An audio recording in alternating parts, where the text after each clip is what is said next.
پس از 5 روزی رقابت‌ها، کوشش و تلاش‌ها و هیجان اشتراکیان، دور نهایی آزمون جمهوری علم فروغ معرفت در سال 2023 جنببست گردید.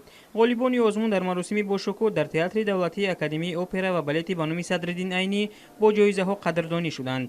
در دور نهایی از سراسر جمهوری 576 نفر اشتراک نموده، از این شماره 133 نفر غالب آمدند. در چرابینی معاون سروزیر مملکت مطلوب خان ستاریان، نمایندگان دستگاه اجرایی پرزیدنت جمهوری تاجیکستان و دیگر شخصان مسئول اشتراک داشتند. ضمن افتتاح مراسم جایزه سپاری غالبان آزمون جمهوری علم فروغ معرفت، مطلوب خان ستاریان غالبان امساله آزمون را از نام سرپرست آن اساسگزار صلح و وحدت ملی پیشوای ملت پرزیدنت جمهوری تاجیکستان محترم امامعلی رحمان تبریک و تهنیت گفته ذکر نمود که آزمون مذکور در پرتو 20 ساله آموزش و رشد فن‌های طبیعت شناسی، دقیق و ریاضی در ساحه علم و معارف، سالهای 2020-2040 سال سوم است که از روی 7 نامیناسیون میان خوانندگان مؤسسه‌های تحصیلات میانه عمومی و دانشجویان دانشگاه و دانشکده‌ها و با علاوه نمینه اختراعکاری بین عالمان و محققان سینی گوناگون برگزار می شود و نتیجه‌ها سال از سال بهتر و خوبتر می گردند. سطح دانشی خوانندگان و دانشجویان و دیگر قشرهای جامعه نسبت به سالهای پیشین خیلی بالا رفته است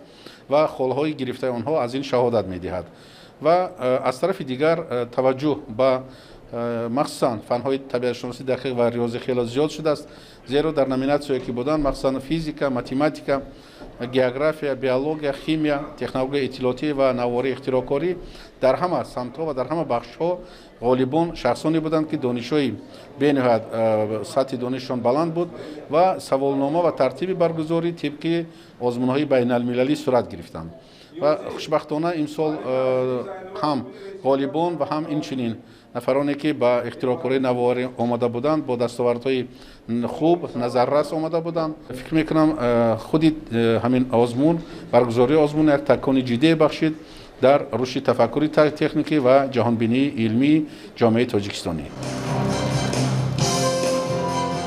بعد از سخنان افتتاحی مراسم قدردانی غالبان شروع گردید.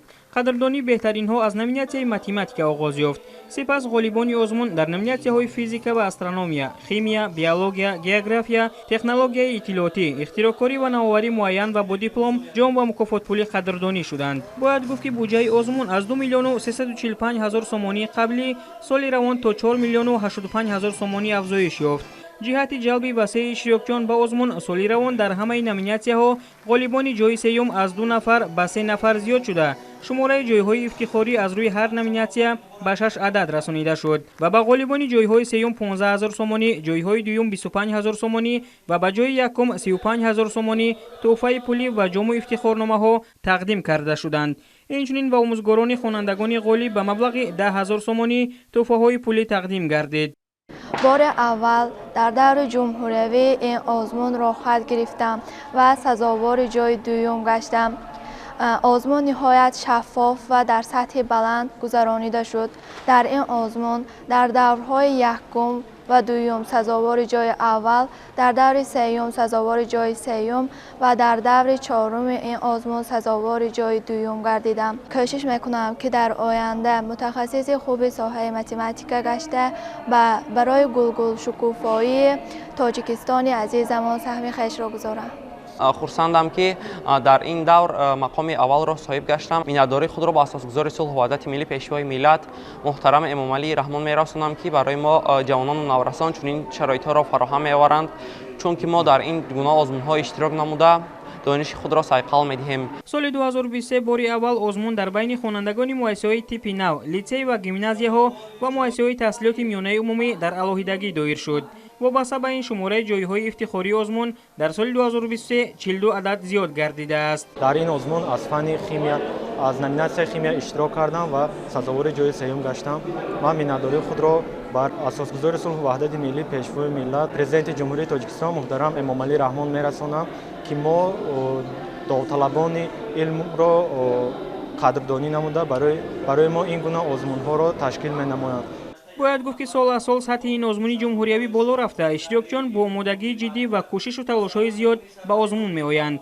در 2 سال اولی برگزاری آزمون جمهوریوی علم فروغ معرفت کسی از اشتراکچیان شاه جایزه را صاحب نشده بود، ولی امسال باری اول حکمان غالب شاه جایزه را پیدا کردند. مکافات عالی به جهانگیر داداجانوف آموزگار دانشگاه دولتی طبی خطلان نصیب گردید. داداجانوف جهانگیر یولداش ماتری از دانشگاه دولتی طبی خطلان.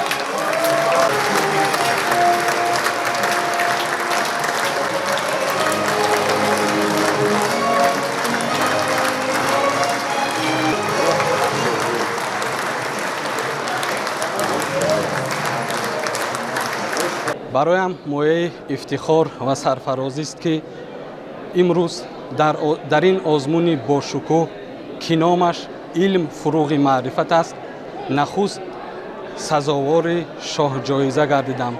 پیش از همه منتداری به پایان خود را به پیشوای علم پرور ملت بیان نمودنیم.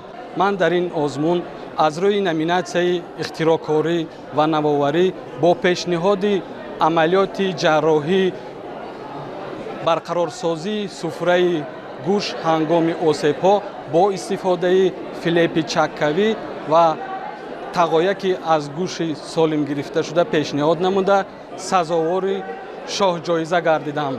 وعده می‌دهم که در آینده به خلق و وطنم صافدلانه خدمت نمایم و در پیشرفت علم طب کشورم سهم ارزنده خویش را گذارم.